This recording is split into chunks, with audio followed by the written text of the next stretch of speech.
Su sustancia está hecha de evocación, recuerdo, rememoración y de lo que toma del porvenir.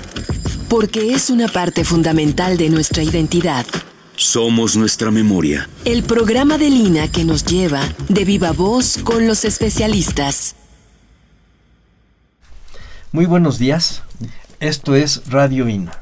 Soy Salvador Rueda y estoy encargado de la conducción de este programa. El Instituto Nacional de Antropología e Historia y la Secretaría de Cultura nos invitan a acompañarnos en la emisión de este programa de la serie Somos Nuestra Memoria, en el que hemos convocado nada menos que a Jaime Balí para platicar sobre un tema muy atractivo y que además es nodal para nuestro instituto, que son algunos de los distintos caminos de la difusión del INA. Bienvenidos ante estos micrófonos, bienvenido Jaime. Muchas gracias. Muchas gracias a todos ustedes por escucharnos. Vamos a comenzar. Jaime, una de las tareas que por ley tiene nuestra institución es efectivamente la divulgación. Pero es una divulgación muy particular, es una apuesta, para decirlo en palabras de Octavio Paz, es una apuesta a la más frágil de nuestras características, que es la memoria. En este caso a ti te toca, desde hace, estoy hablando de 3 décadas atrás, te toca abrir camino a las distintas maneras de difundir. Yo entré aquí hace 41 años a Lina y yo me acuerdo de la dirección de publicaciones que estaba en este mismo edificio, en la parte de atrás. Estaba Toño Pérez Elías como el director de publicaciones, era una oficinita y ahí hacían todo. Tenían apenas una serie de libros, me parecían además formalmente muy atractivos, cuadrados, con una pasta de cartón que podía ser un poquito de gris, un poquito café, con la imagen del Quetzalcóatl del Códice Borbónico. Y lo mismo, hablaban de historia que de arqueología, que de antropología física, etcétera, y sacaban también a veces unos folletos. Eran libros tipográficamente muy bonitos, de caja muy cuadrada, etcétera. Pero cuando entras tú, se vuelve eso muy diverso. Es como un árbol que empezaron a crecerle las ramas. Metiste series, hiciste otras cosas. Platícanos de tu primer día en el INA y cómo empezaste a dibujar el horizonte de la difusión. Bueno, un compromiso importante es que debo de ser en todo momento veraz y sincero. Yo fui invitado aquí al instituto y en primer término se me designó para dedicarme a la distribución de los libros, que era, digamos, el talón de Aquiles en aquel momento. Y digo el talón de Aquiles porque ya para esos años el mercado del libro mexicano había tomado formas más modernas, más importantes, y entonces se sentía que Lina debía aparecer en ese escenario. Y estuve prácticamente, 3-4 meses dedicado a esto.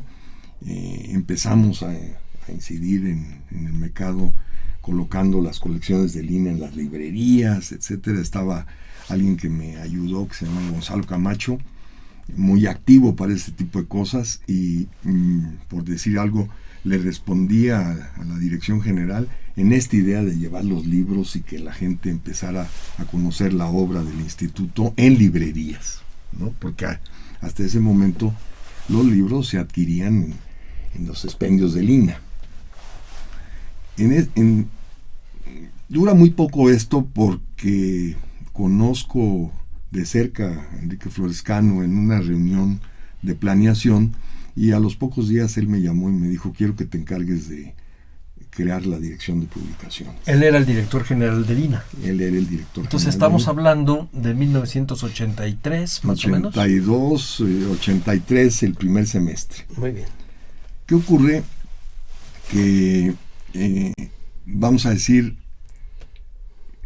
haciendo un poco una aclaración, lo que existía en el INE en aquel tiempo, aquí atrás, donde tú dices, con sus máquinas que eran máquinas para hacer cuadernos de trabajo, y tenían 2 máquinas italianas, de formato pequeño, era la dirección de impresiones, que pues siempre me llamó la atención cuando llegué que se llamara dirección de impresiones, ¿no? Pero pues podríamos interpretarlo como una dirección de publicaciones. A partir de ese momento, Florescano también hizo una aportación interesante, y fue que dijo: Jaime, siempre hubo aquí una comisión dictaminadora. Me imagino que él, en ese momento, tendríamos que verificarlo, se refería a ese proceso de la edición de los anales, ¿no? Que una serie de investigaciones, de una serie de sabios, tenían un consejo, y en estos anales aparecían los artículos más importantes, y seguramente que ahí se programaban o se planeaban o se revisaban las propuestas de libros.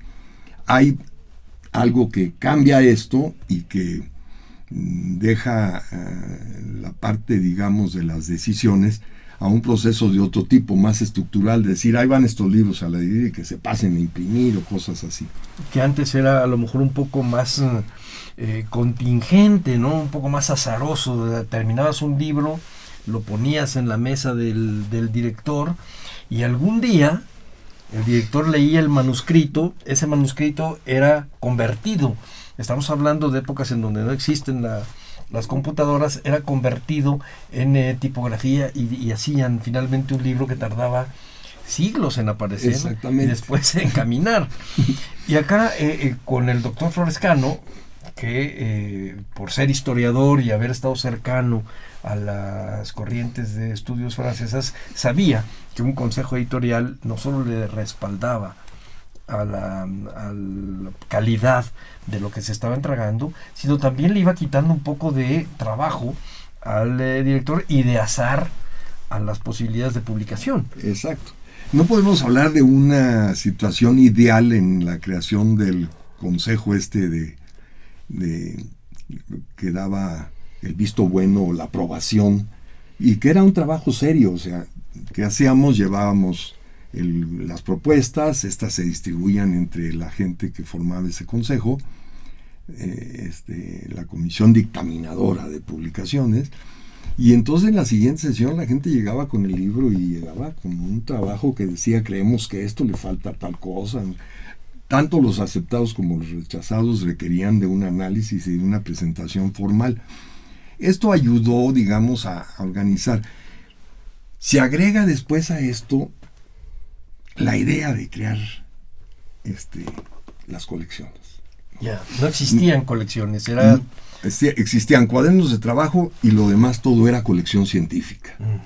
Entonces yo me empecé a dar cuenta que tenían diferente tipo de estructura los temas, y que no estrictamente tendría que llamárseles colección científica, y entonces hicieron otras colecciones, incluida la de divulgación, que fue, por decir algo, la más cuestionada en aquel momento, ¿no? De cómo una colección de divulgación.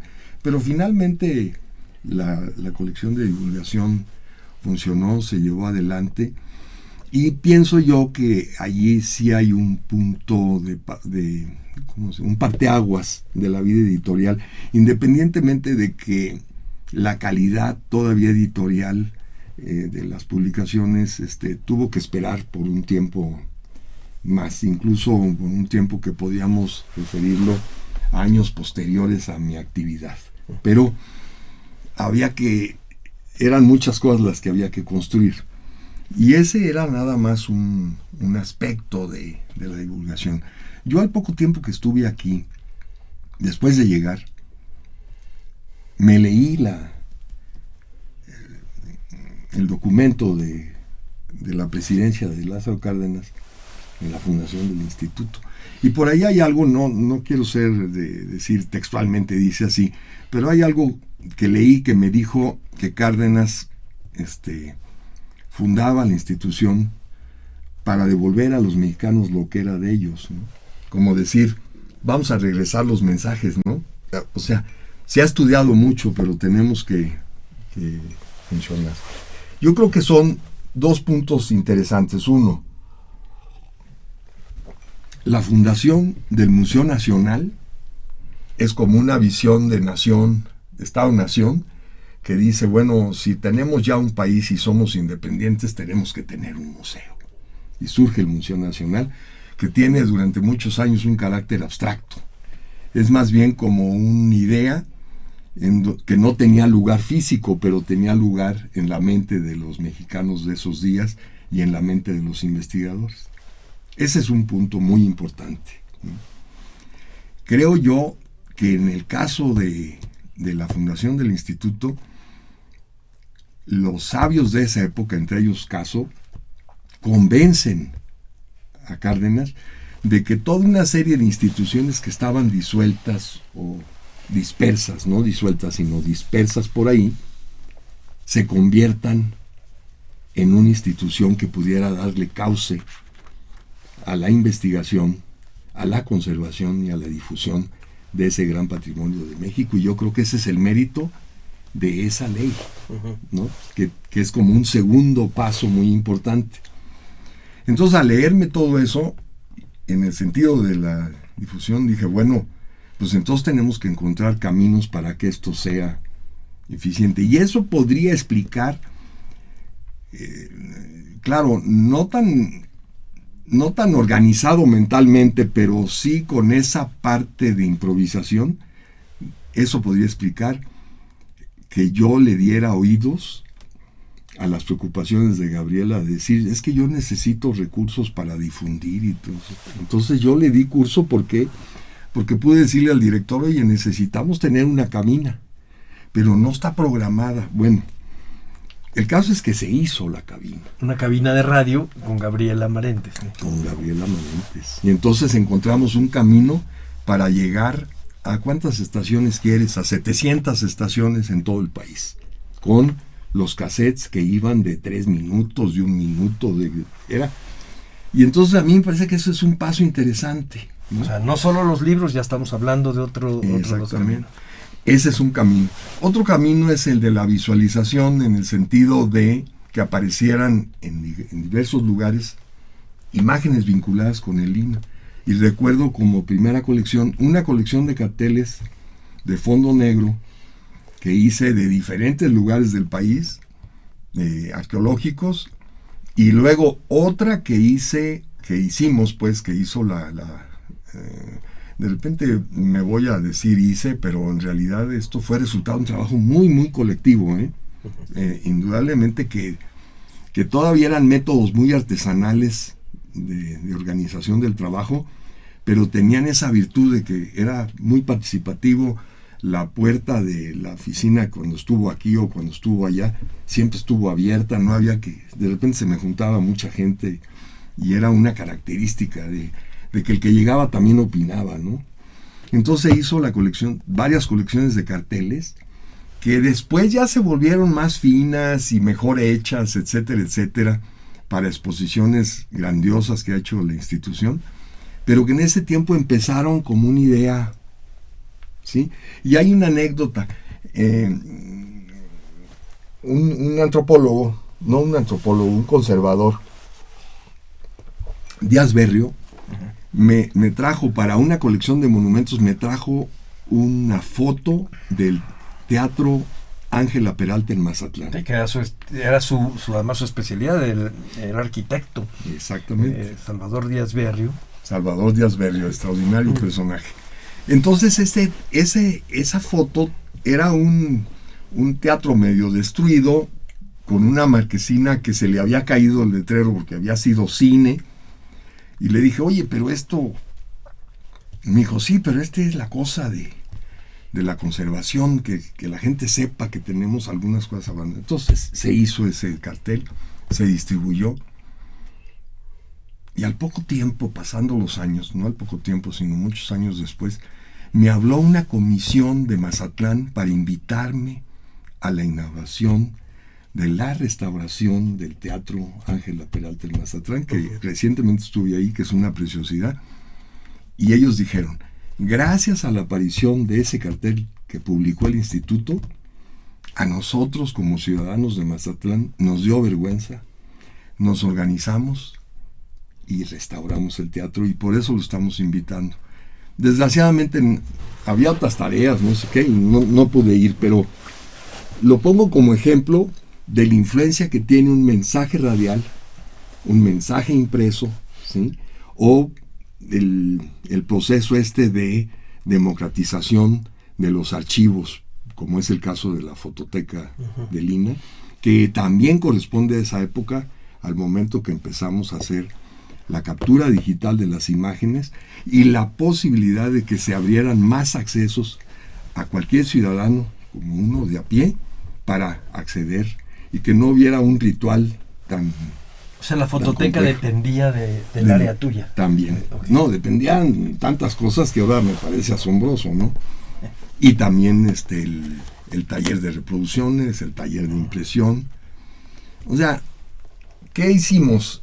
La feria, el radio, la fototeca, etcétera, eran elementos en donde los creadores, que son los investigadores, que son los restauradores, los técnicos, los manuales, podían encontrar un camino para llegarle a la gente.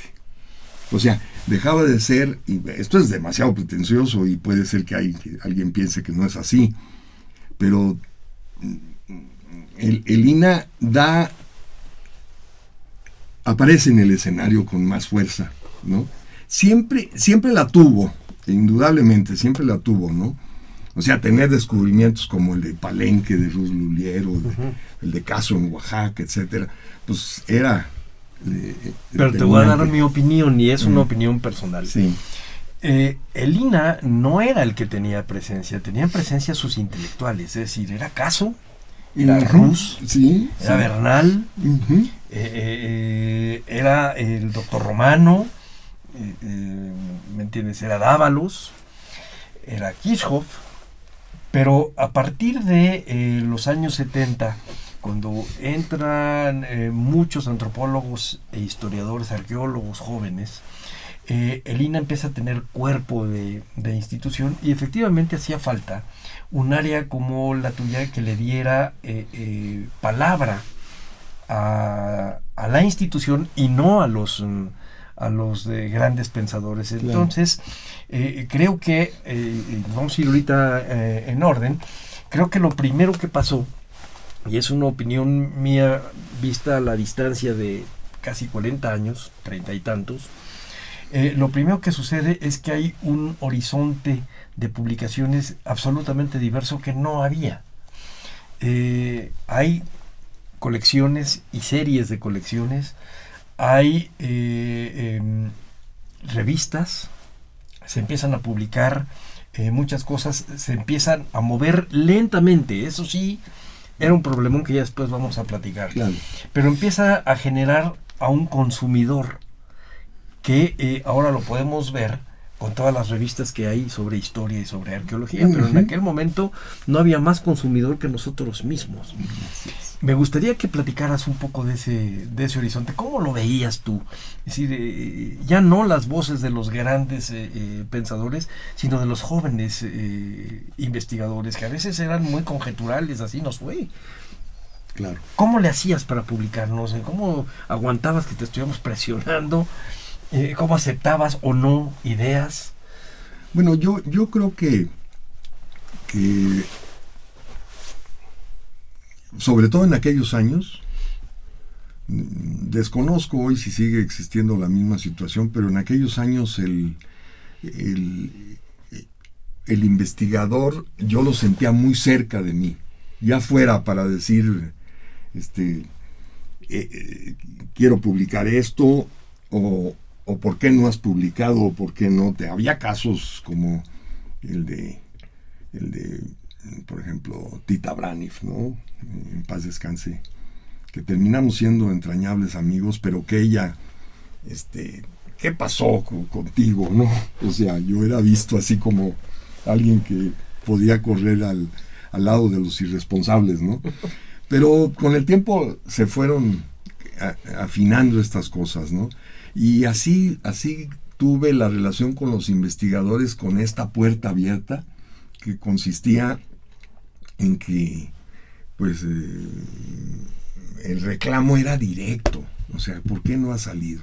Sin embargo, puedo decir que sí nos crecimos ante las observaciones, ante las críticas, con la idea de mejorar, y en el tiempo que yo estuve en el instituto tengo una certeza, pues algo así, se publicaron 900 títulos. ¿Antes cuántos se publicaban, Jaime? Pues mira, hay que decir que yo creo que al año se harían 20, 25 publicaciones, y que con nosotros empezamos a hablar ya de 60, 80, y llegamos inclusive a 100, por eso se completan las 900.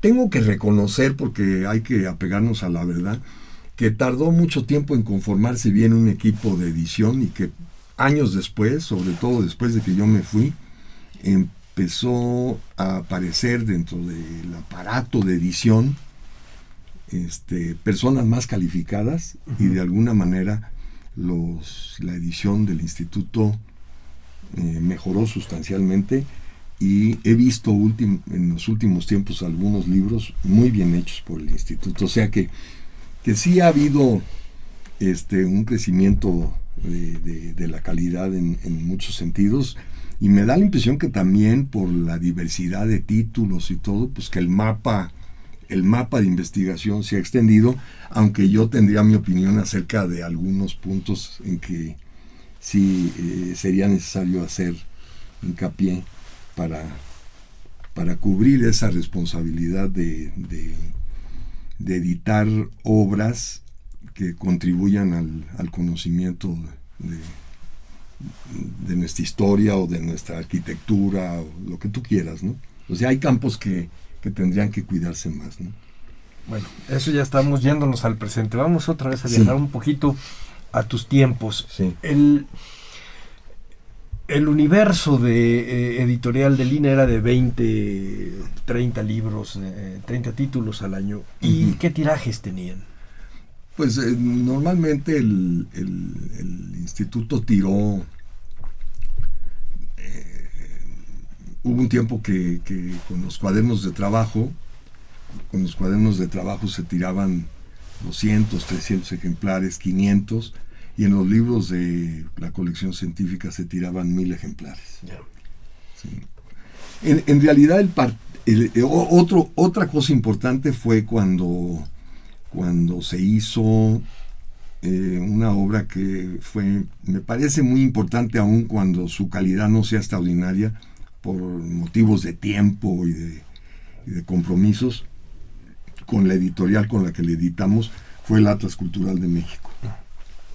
Y yo digo que este Atlas Cultural de México, que estaba con textos muy buenos, etcétera, etcétera, a lo mejor nos falló un poco la parte de la fotografía, la calidad, o los tiempos no eran los de ahora, pero este Atlas promovió en la sociedad mexicana la aparición de títulos relacionados con la gastronomía, la antropología, la arqueología, en otras editoriales. Otras editoriales dijeron, oye, ¿y qué? De esa obra tiramos 40, 50 mil ejemplares de 10 títulos que se hicieron de esta colección. Que sigue siendo un número, sí. Sigue siendo un número que inclusive hoy ya no tiene esas posibilidades, ¿no?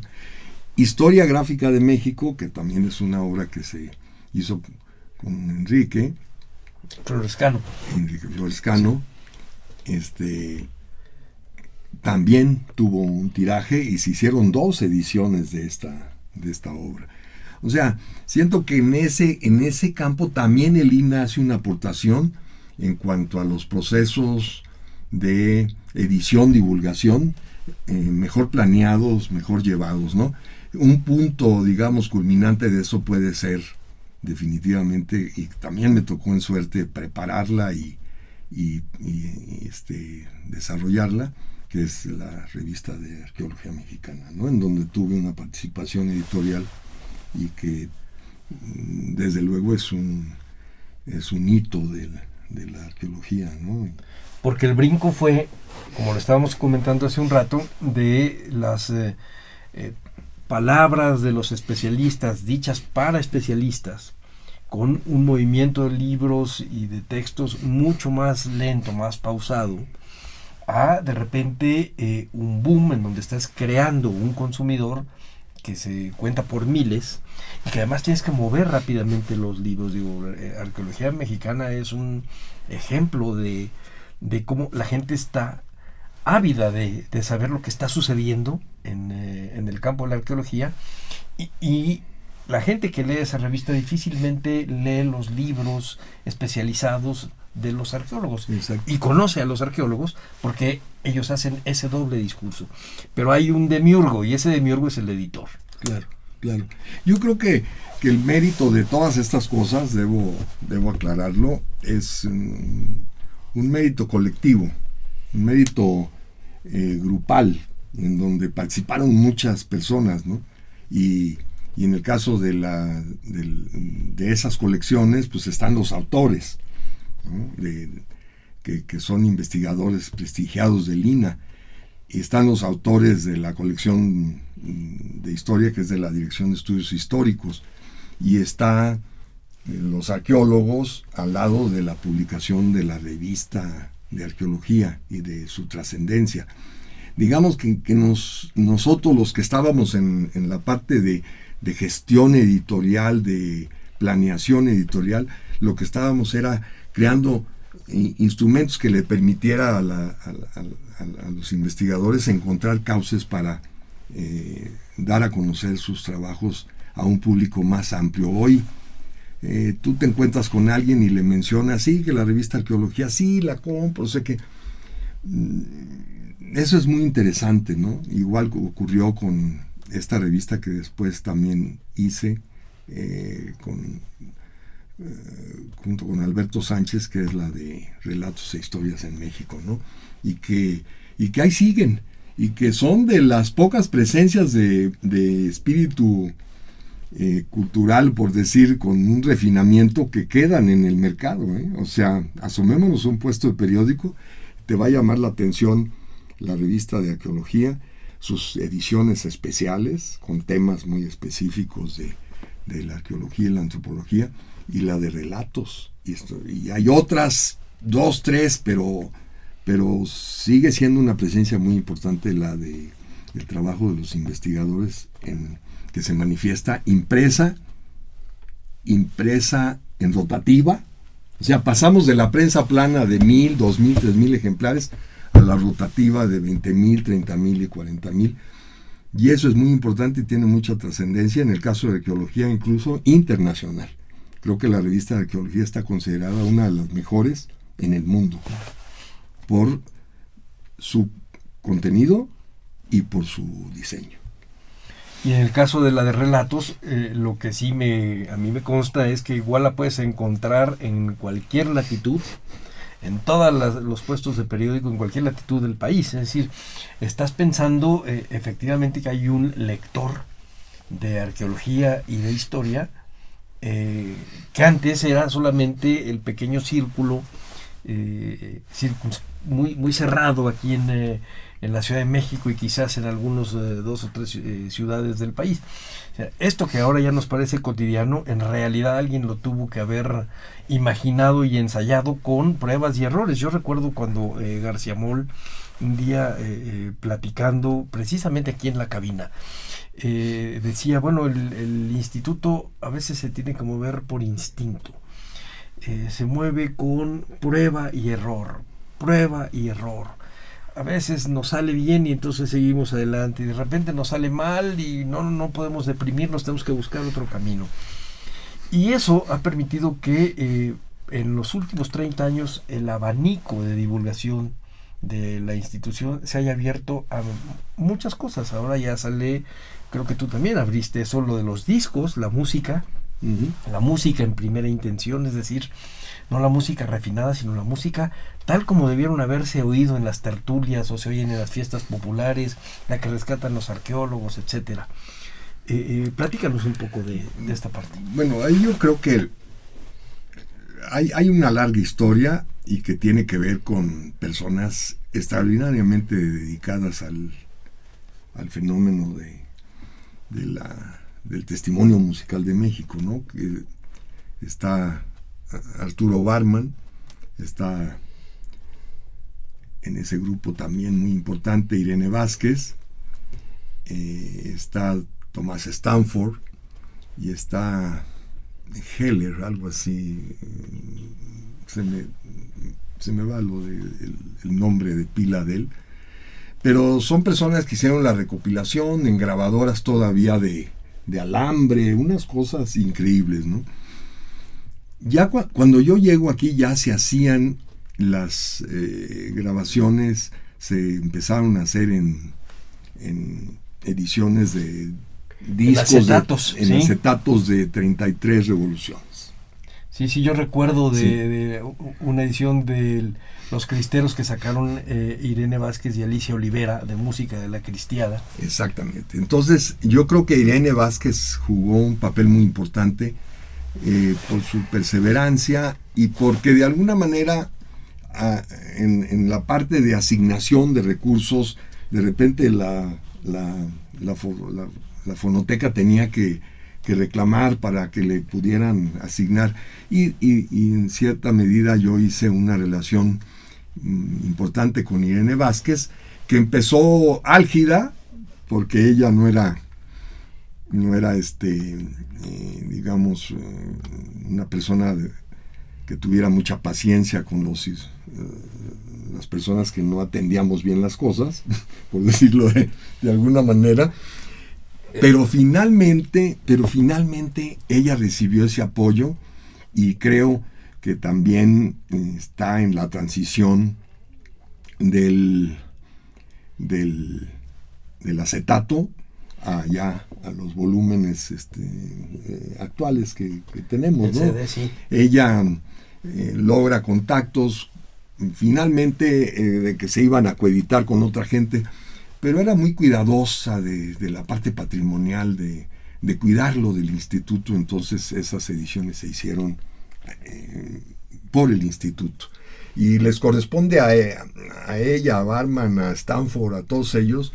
En realidad yo tengo ahí nada más un papel en el sentido de apoyar, de regular a bien la actividad de la fonoteca, que pues hoy cuenta con una colección verdaderamente extraordinaria, y es importante reconocer a las personas que tuvieron esa perseverancia de irse al campo con la grabadora en un lugar de Chiapas, de Oaxaca, con muy pocos recursos, con más corazón que cartera, a levantar testimonios musicales originales, no montados, originales, en el campo, tomados ahí con la gente, y estos personajes constituyeron la base para que Lina tenga un testimonio musical importante y trascendente.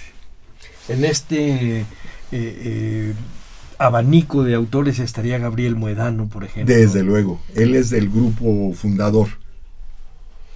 No, sí, además una gran persona. Yo tuve el honor de conocerlo, realmente una gran persona. Una gran persona. Hizo uno de los tomos del Atlas Cultural de México, lo coordinó él. Creo, es que ya también la memoria empieza a traicionar. Creo que hizo somos viejos. Claro, hizo el de gastronomía, lo organizó él con diferentes autores, porque fue otra de las características de esa colección, y es que en cada uno de ellos participaron muchísimos autores, ¿no? Sí, cómo no. Antes de continuar, quiero recordarle a nuestra audiencia que estamos platicando con Jaime Valli sobre la historia de algunos de los caminos de la difusión del INAH, cómo el INAH va cumpliendo con esta tarea de ley de difundir la historia, y cómo se fueron desglosando primero las distintas brechas, y después caminando y armando perfectamente bien las rutas de la divulgación de la historia y de la antropología. Jaime, vamos a regresar un poquito a los libros y a las revistas. Vamos a empezar primero con los libros. Yo recuerdo, porque yo tuve la suerte de que me editaras un libro que fue, para sorpresa mía, pues muy leído, y de hecho se agotó, que se llama El Diablo de la Semana Santa. Pero lo primero que me sorprendió en esa época era que eran 1000 ejemplares. Yo dije, ese libro no se va a leer en 1000 años, uno al año probablemente, y se acabarán. Y sin embargo se acabó muy rápido.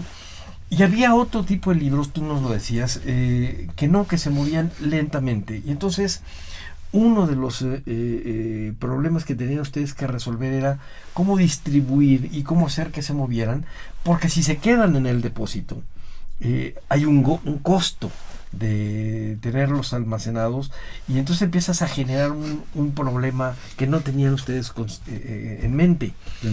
Platícame un poco, ¿qué pasa cuando tienes este gran volumen? Tienes 50 libros que publicas al año en 1000 ejemplares, sin contar las revistas, tienes 50,000 piezas que tienes que guardar y distribuir. ¿Cómo le van haciendo? ¿Cómo organizan esto? Mira, es un tema álgido, difícil. Recuerdo, voy a hacer una anécdota que tiene más sentido de humor que otra cosa. Recuerdo que en una ocasión me llamaron de Contraloría para decirme, oye Jaime, pero ¿por qué tenemos tan poco movimiento de los libros, ¿no? Entonces, no voy a decir el título, pero yo tenía el título sobre la mesa, y entonces le dije al contador, le digo, bueno, mira, es que hay muchos, no se puede hacer una generalización. Hay libros que sí se mueven por sí solos, que la gente los busca, y hay otros que son muy, muy especializados, como por ejemplo ¿no? Y entonces me dijo, bueno, pero sí se deberían vender. Entonces a mí se me ocurrió decirle, bueno, pues cómpreme uno, ¿no? Porque era importante hacerle entender que había un grado de dificultad. Pero de todas maneras, ante esa situación, nosotros lo que hicimos fue decir, ¿por qué si las otras editoriales tienen mesas donde se venden sus libros con el letrero que dice siglo XXI, era, etcétera? Y después las editoriales que vinieron del mar, ¿por qué nosotros no? Entonces logramos con Gonzalo Camacho, que era muy hábil para este tipo de cuestiones, que diferentes librerías que han perdido el horizonte hoy, que hoy ya no están tan claras, tuviéramos mesas que decían Instituto Nacional de Antropología, y ahí estaban cuadernos de trabajo y la colección científica y la divulgación. Tuvimos títulos que fueron muy exitosos. Por ejemplo, hubo uno de divulgación que se llamaba Sexo, Violencia y Droga entre los Huicholes, que lo hizo un maestro que vivía ahí con ellos, ¿no? Que causó algunos problemas, ¿no? A Florescano le llamaron, le dijeron, Enrique, pues ¿cómo es posible que hayan editado eso, no? Y resulta que el libro es de los que se agotaron, pero rapidísimo. Y yo lo que les dije en ese tiempo a las gentes que me hicieron la reclamación, les digo, bueno, pues va a venir el autor y lo vamos a presentar en el Parnaso, que ya desapareció. Se llenó el Parnaso, este señor contó, dice, bueno, yo viví con ellos, y el libro pues nada más hablaba de pues cómo eran, ¿no? Cómo vivían. Y y finalmente, creo que si se volviera a reeditar también tendría una salida, ¿no? Bueno, yo me atrevo a decirte que quien hizo esa crítica nunca había leído Los Indios de México de Benítez, que explora ese tipo de comportamientos, y nunca pasó nada, ¿no? Exactamente, pero bueno, fue alguien importante, pero que te genera a ti de repente un problema o una crisis, porque dices, ¿qué hice, no? Pero luego nos reconstituimos, el maestro respondió muy bien, y y dijo, bueno, señores, yo soy un participante y hago este libro de carácter testimonial. Busqué el instituto, no busqué un editorial para hacer nada sensacional, y salimos adelante, y eso alentó a esa colección, y después se hicieron otro tipo de ediciones en esta colección que tuvieron éxito, y creo yo que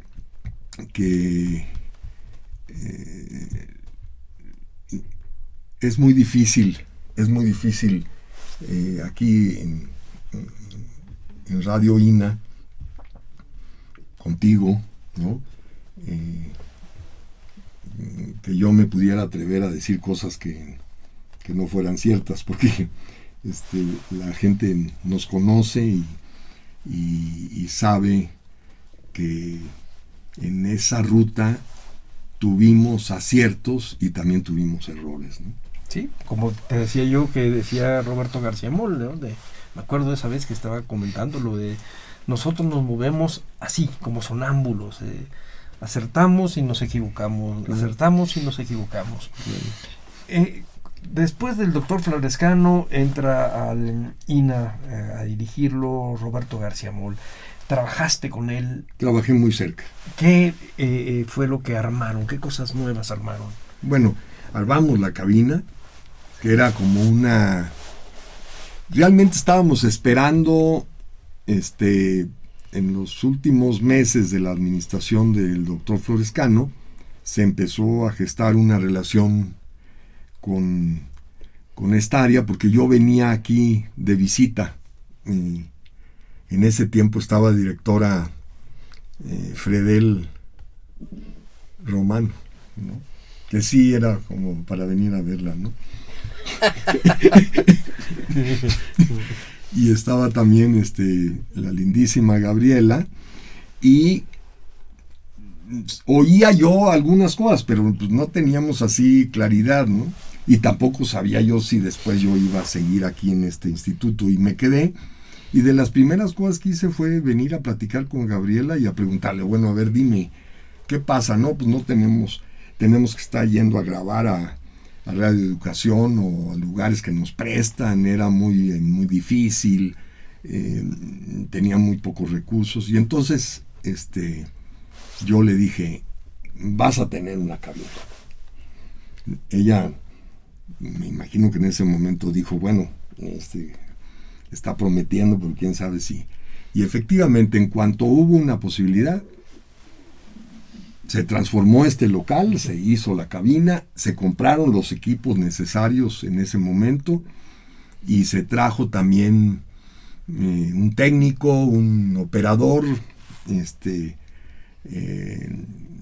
que digamos se fortaleció el grupo, y la cabina de radio se convirtió en un proyecto real. Y después surgieron estas ideas de hacer las entrevistas y levantar los testimonios, que al principio tuvo el nombre de Los Protagonistas, que yo nunca estuve de acuerdo después que supe que lo habían quitado, que la justificación fue que hubo un programa en televisión con el mismo nombre, pero en realidad Gabriela y yo, no sé si estoy diciendo la verdad, pero creamos esa idea de Los Protagonistas. Lo que nunca imaginé es que me fueran a entrevistar a mí pasando tantos años. Bueno. Pero ahora explícanos qué era la cabina, porque nos comentabas antes de empezar el programa que platicando con don Víctor Flores Olea, había esta idea un poco nebulosa de si se trataba de una estación de radio o de qué. Platícanos qué era la cabina, qué tenías en la cabeza. Lo que pasa es que en esa reunión que se dio aquí en la sala de juntas, un poco se presentó como un informe de actividades y de cosas que se estaban haciendo, como era el proceso de digitalización en la fototeca, como era los programas de radio. Se presentó ahí el informe. Entonces, al final, no sé por qué motivo, si alguien me encargó algo así, yo acompañé a a don Víctor Flores Solea, sí, Flores Solea, hasta aquí, hasta la calle, aquí a la salida, ¿no? Y antes de subirse al carro, él me dijo, oye Jaime, me preocupa eso de la estación de radio, porque eso no se puede hacer así nomás, porque sí, tiene que haber autorizaciones de comunicaciones. Entonces ya le dije, no, don Víctor, no es una estación, es una cabina de radio que produce para llegar a la radio. Entonces ya me dijo, bueno, ya me tranquilizas. Y efectivamente así nació. Y resultó resultó ser muy efectivo, pero sobre todo también porque el grupo de personas que estaban aquí en la cabina tenían una capacidad productiva, pues, de panal, ¿no? Uh-huh. De crecimiento de las células para producir la miel, y aquí era para producir sonidos, para producir música, para producir mensajes. Y es indudablemente que tiene que ver con quienes estaban al frente de este trabajo, y particularmente de Gabriela Marentes, ¿no? Estamos hablando de 1990. Uh-huh. Sí, cuando apenas el INA empezaba realmente a extender exactamente sus horizontes de conocimiento y de divulgación. Uh-huh. Pero el otro horizonte de conocimiento y divulgación no tiene que ver con la cabina, no tiene que ver con este posicionamiento, sino con este otro también de granito por granito, que fueron las ferias del libro. Exactamente. Platícanos de las ferias del libro. Bueno, a fuerza de ser sincero, yo traía la experiencia de ferias porque trabajé en ediciones de cultura popular, y con ediciones de cultura popular yo fui a 2 ferias muy importantes que hoy ya en la desaparecida Unión Soviética. Fui a Moscú y también fui a una feria en La Habana, que bueno, entre otras cosas, en esa feria tuve el gusto de tener cerca a Nicolás Guillén y también platicar con él, y había 2 mexicanas ahí muy guapas, y por eso pues, la plática no se pudo extender, porque Nicolás Guillén las invitó a tomarse un mojito y se fue con las 2 muchachas saliendo de la feria, ¿no? Entonces no pude hablar mucho con Nicolás, pero me quedó la impresión, y esto pues no es nada que haya uno descubierto ni nada, pero yo me quedé muy entusiasmado con la idea de las ferias, y ya al final de la administración del doctor Flores Cano, yo le dije, ¿por qué no organizamos una feria de antropología, teniendo en cuenta que tenemos un tráfico importante en el Museo de Antropología? O sea, los fines de semana reúnen mucha gente, y tenemos un espacio ahí para hacer una feria, aunque fuera pequeña.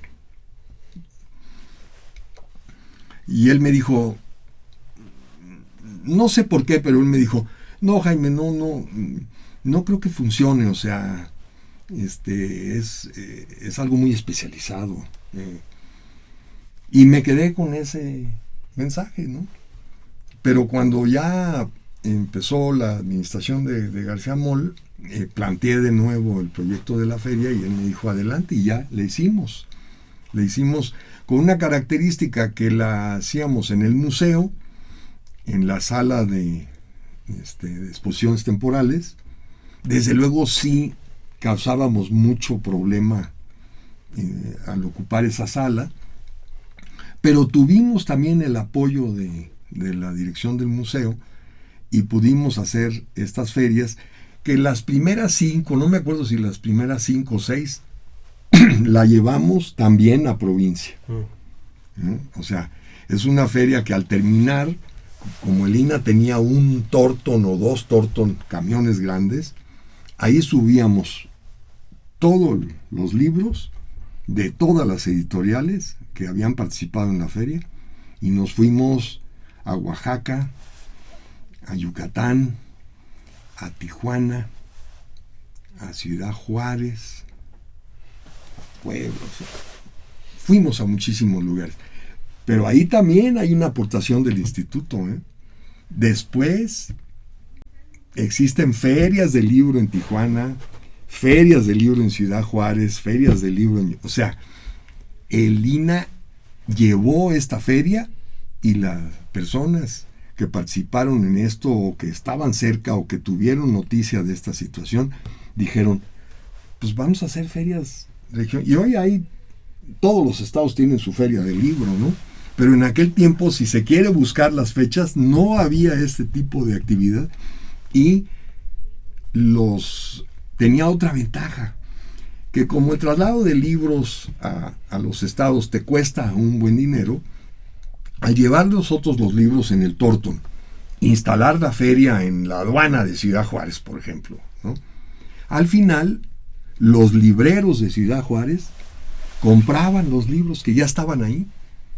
O sea, se los compraban a los... No a nosotros, nosotros cerrábamos la feria, ya hemos hecho nuestra venta, etcétera, y al final los libreros de la ciudad se ponían de acuerdo con la gente que iba representando a las editoriales y decían, ¿para qué los regresan? Ya déjenlos, ¿no? Y ahí había un ahorro de recursos para los libreros y una venta efectiva para los editores. La feria realmente era como sigue siendo, ¿no? Era un motor, se convirtió en un motor de actividad cultural del INA. ¿Por qué? Porque desde el principio también se logró que hubiera el ciclo de cine, que hubiera presentaciones musicales y que hubiera conferencias de los especialistas. Y hoy ya inclusive es internacional, ya tiene, pero ese era el meollo del asunto, ¿no? O sea, el INA saliendo al público.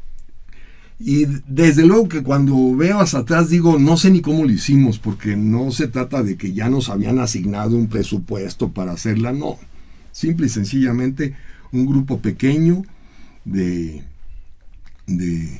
participantes alrededor del proyecto que yo tomaba del área de publicaciones, etcétera. También la cabina participaba.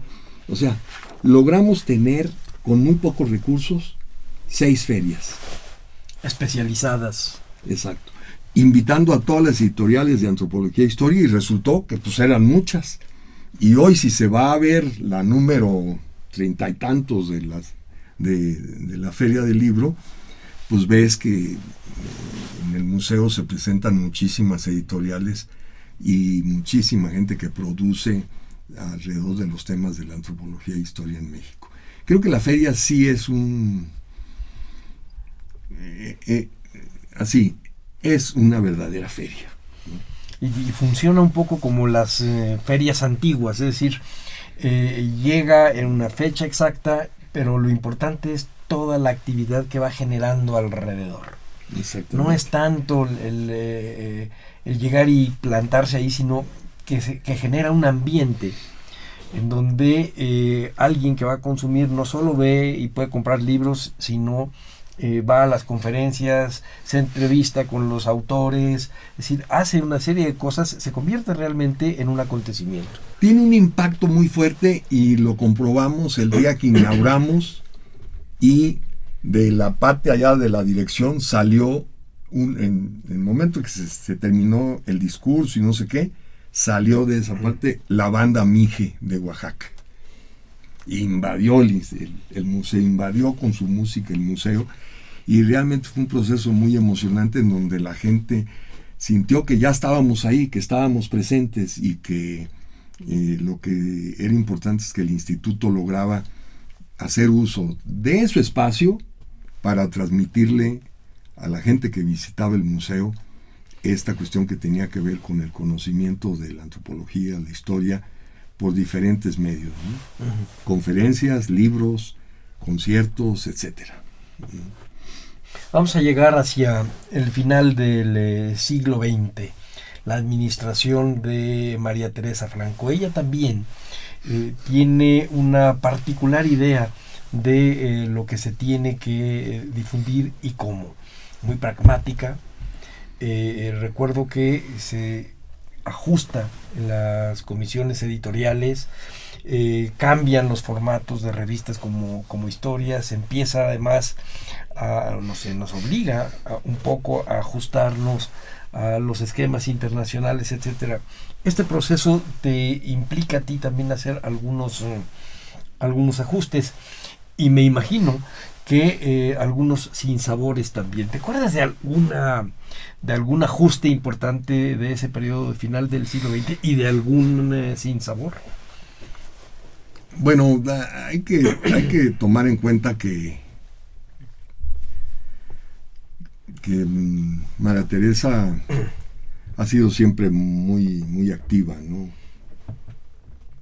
O sea, no quiero decir que los directores anteriores no lo fueran, pero ella tenía una forma particular de estar cerca de cada uno de los problemas del instituto, y entre ellos el de su preocupación por modernizar los procesos editoriales, ¿no?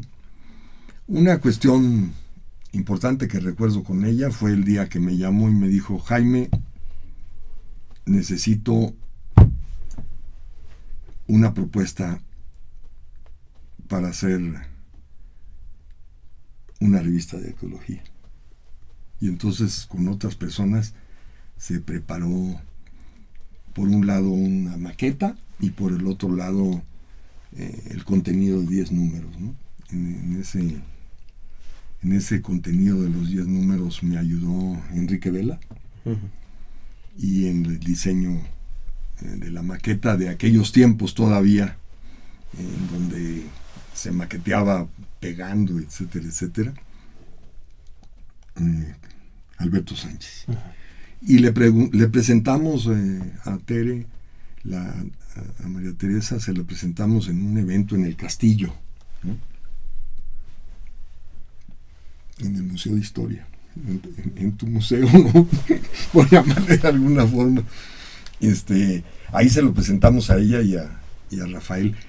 La maqueta la mostramos en el barandal, en la escalera uh-huh. de acceso arriba al evento que se estaba celebrando.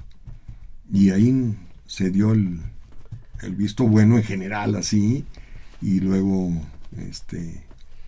arrancamos con la revista, y es una revista que apareció y tuvo desde el principio mucho éxito, ¿no? Y que ha tenido, es una revista que tiene estrella. Indudablemente es una de las... yo normalmente, a veces la gente me pregunta qué soy o qué es, y entonces a mí me da por decir qué he hecho, ¿no? Y entre las cosas importantes que he desarrollado ha sido esta revista con Editorial Raíces, con Marinieves Noriega, y eso no quiere decir que no atendiéramos otras, ¿no? Eso no quiere decir que no atendiéramos historias, ¿no? Que sí, creo por ejemplo, que yo, la de la Dirección de Estudios Históricos. La Dirección de Estudios Históricos, que estaba, ahorita se me ve el nombre de quien era en aquel tiempo el director, pero alguien muy dedicado, casi como quien dice, un tratamiento muy serio para la edición de la revista, aunque no salía a tiempo por X motivos, ¿no? Y también otras cosas como los boletines de monumentos históricos y muchas publicaciones, el apoyo a la revista Cuicuilco.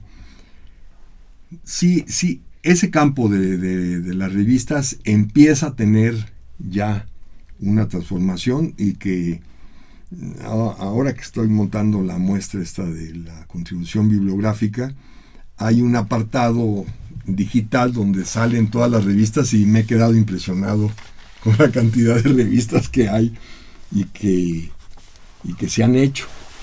Y yo diría que a lo mejor es un atrevimiento, pero a nivel de instituciones son muy pocas las que pueden presumir de una revista de puesto periódico como Arqueología. Sí, son no. muy pocas. Sí, claro que sí. Además, con esos tiros, ¿no? Porque no es lo mismo que tú hagas las 3,000 y las vendas por aquí o allá, pero ya con... dos ceros más.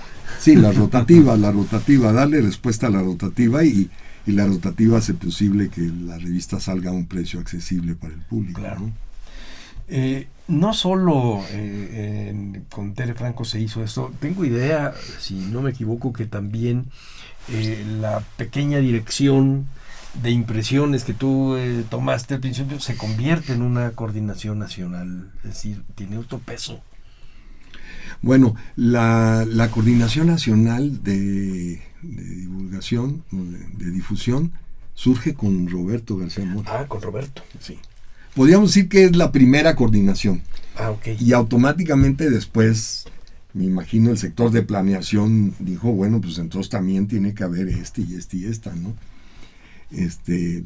Y creo que el hecho de fundar la coordinación fue importante, aunque en un momento dado tuvimos demasiadas responsabilidades, ¿no?